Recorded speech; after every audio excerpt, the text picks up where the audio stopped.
Bonsoir et merci à tous de faire revivre ce voyage.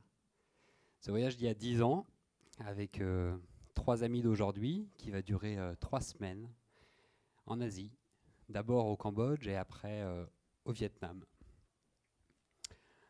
On est parti avec Taylo et Fabien que vous voyez à l'écran, rejoindre Charlie, que je connaissais beaucoup moins pour le coup, à Ho Chi Minh, mais ça Charlie il préférait dire Saigon. Et on a vécu la vie d'expat un petit peu, en tout cas pendant 2 jours. Je me souviens de la moiteur de l'aéroport et puis de ces bancs de poissons à 2 roues avec qui il fallait nager pour traverser la route.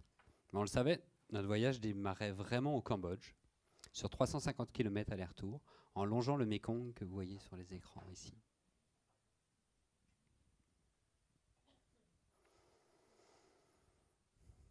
Direction le Ratanakiri et ses parcs nationaux au nord-est du pays. Mais d'abord, il nous faut trouver des montures. Et si à Phnom Penh, malheureusement, tout est accessible à un portefeuille blanc, eh bien, on va avoir beaucoup de mal à trouver nos montures. Et finalement, il va falloir user de quelques ruses, laisser une grosse caution, laisser un passeport, mentir sur notre destination finale qui paraît très improbable, pour obtenir 3 scooters rouges comme ça. Et on va emprunter des voies un peu paysannes pour fuir le trafic meurtrier des routes principales. Et on va aller de galère en galère. Et je ne vais pas être épargné. Et je vais être atteint d'une violente dysenterie pendant 3 jours, la tourista. Heureusement, un peu de carburant, on s'arrête régulièrement sur des stations essence qui finalement sont qu'un parasol avec un présentoir en bouteille en verre de Pepsi pour pouvoir recharger nos bolides. Et puis le soleil se couche assez tôt.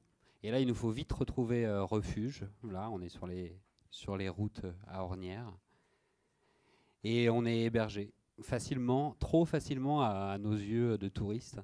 Et je me souviens de cette femme qui nous demandera de nous dire où est-ce qu'on habite sur Paris en nous montrant une carte de Montmartre. Il faudra lui expliquer ce qu'est le métro, notamment. Et puis finalement, on change complètement de direction. C'est beaucoup trop loin, beaucoup trop dur. On arrive au Mont Dolkiri.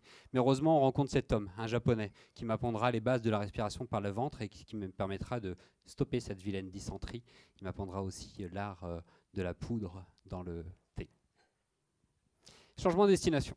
Hop, deuxième étape, on est cette fois-ci au Cambodge.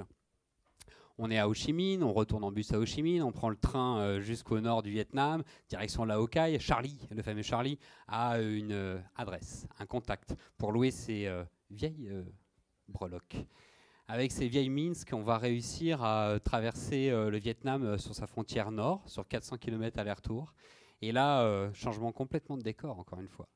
Il fait humide, la route est glissante, et on a des grosses motos entre les jambes. Heureusement, on trouve là-bas l'artisanat local pour acheter un blouson en cuir, quelques gants, en tout cas être paré à braver l'inconfort qu'on sait nous attendre. Mais finalement, on n'aura jamais cette zone de confort. On va toujours se retrouver sur la route, encore la route, du matin au soir, et finalement, c'était ça notre destination, en fait, c'était d'être sur la route.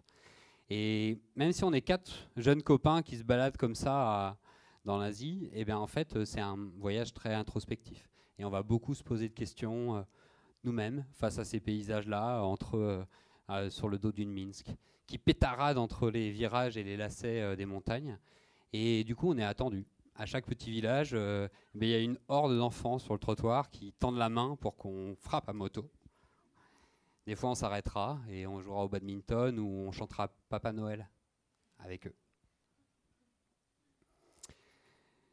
Voilà, des paysages somptueux, c'est tout ce qu'on a, tous, ici dans la salle, quand on voyage, forcément. Mais c'est surtout nos yeux, progressivement, qui ont changé. Et on navigue un petit peu à l'aveugle et on se trompe de destination, parfois. On se trompe de nom de ville pour se retrouver à la frontière chinoise. Et là, la première réflexe du refuge qu'on a ce soir-là, c'est de nous demander nos passeports et notre taxe de séjour. Bon, on laisse quelques passeports. Heureusement, ils reviennent quelques secondes après avec une caisse de bière et des amis et nos passeports. Et on finit en karaoké dingue. Et ce sera notre point de retour au final. Ce voyage, en fait, on avait plein de questions et on avait plein de curiosités, mais en fait, on a surtout été l'objet, nous, de curiosité. C'est qui ces gars-là? Et on a été, nous, l'objet de questions. Et je crois que ce voyage, s'il est encore présent et que je le fais revivre avec vous ce soir, c'est parce qu'il nous a appris beaucoup de choses déjà à se connaître, nous. Je vous l'ai dit, je ne connaissais pas Charlie, je connaissais les autres, mais comment on a envie d'être, comment on a envie de voyager. Et seul le mode de voyage en 2 roues, je pense, permet ces rencontres, ces imprévus. Bref, on est parti 4 jeunes gars comme ça, avec l'impression que le monde nous appartenait. Et finalement, on a vite compris, avec toutes les rencontres que nous ont permis ce mode de voyage, que finalement, on appartient au monde.